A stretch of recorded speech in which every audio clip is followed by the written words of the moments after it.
देशामध्ये महागाईचा दर एप्रिलच्या तुलनेमध्ये मे महिन्यामध्ये वाढला। मे महिन्यामध्ये महागाईचा दर 3.93% पोहोचला। पेट्रोल डिझेलच्या दरामध्ये वाढ झाल्यामुळे खाद्यपदार्थांचे दर वाढले। पेट्रोल डिझेलच्या किमती वाढल्यामुळे महागाईचा दर वाढलेला आहे। डिझेलच्या खरेदीवर पेट्रोलियम मंत्रालयाकडून 90 दिवसांसाठी निर्बंध।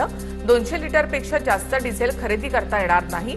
व्यावसायिक ग्राहकांना किरकोळ दुकानामधून डिझेल खरेदीस मनाई। टीएमसीच्या बंडखोर खासदारांच्या गटांचा रविवारी दिल्लीमध्ये बैठकीला पश्चिम बंगालचे मुख्यमंत्री सुवेंदू अधिकारी उपस्थित राहणार। सोमवारी लोकसभा अध्यक्षांसोबत या गटाची भेट होण्याची शक्यता आहे। प्रणित मोरेच्या शोमध्ये वक्तव्य करणं डॉक्टर सेजल पवारला भोवणार। सेजल पवार ज्यावर महाविद्यालयामधून निलंबनाची कारवाई केली जाणार। सूत्रांची माहिती, केईएम रुग्णालय प्रशासनाने या सगळ्या प्रकरणाची गंभीर दखल घेतली आहे।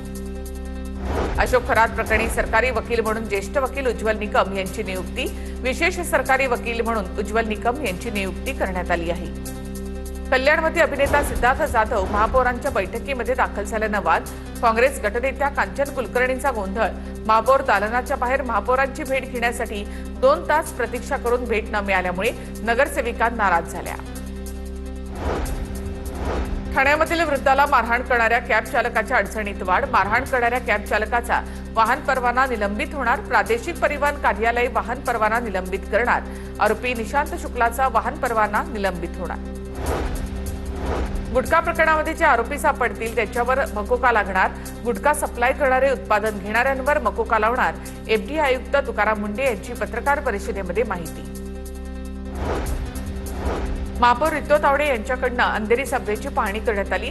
अंधेरी सबवेमध्ये पावसाळ्यामध्ये पाणी साचतं, या समस्येच्या पार्श्वभूमीवर रितू तावडे यांनी अंधेरी सबवेची पाहणी केली।